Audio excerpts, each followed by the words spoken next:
Growing up, who were your biggest role models and what kind of a role did they play in your success?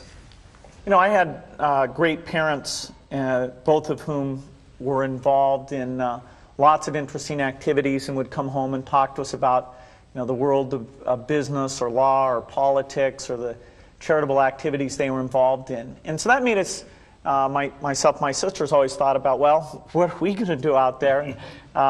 They had us as avid readers, and so we had pretty broad interests in reading.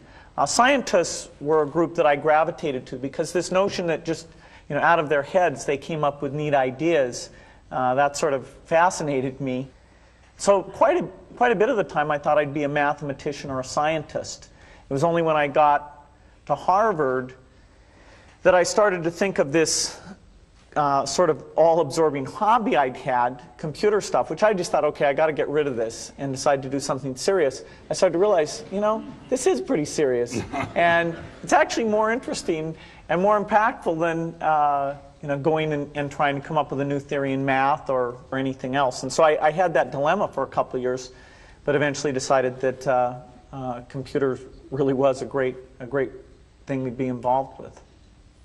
Yeah, I think you're 100% on the money in focusing. I would, instead of calling them role models, I call them heroes, actually. And I think if you tell me who your heroes are, I can tell you how you're going to turn out to quite an extent by this point in life. And I have been extraordinarily lucky in that none of my heroes ever let me down. I mean, the ones I came up with throughout their lives, I've never felt that I've been let down in any way with it. Number one was my dad, and had a huge impression on me.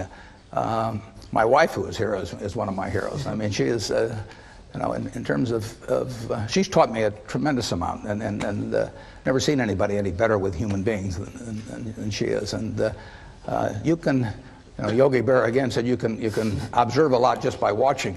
And you know, I watched my dad, and I've watched her, and I had a professor, Ben Graham, back at Columbia, and had a huge impact on me. So I have been lucky in that I've had terrific heroes, and they haven't let me down. And that takes you a long, long way. I've gone through one or two periods where we're kind of tough in life, but not. I mean, everybody's had that, but having the right heroes will take you right through it.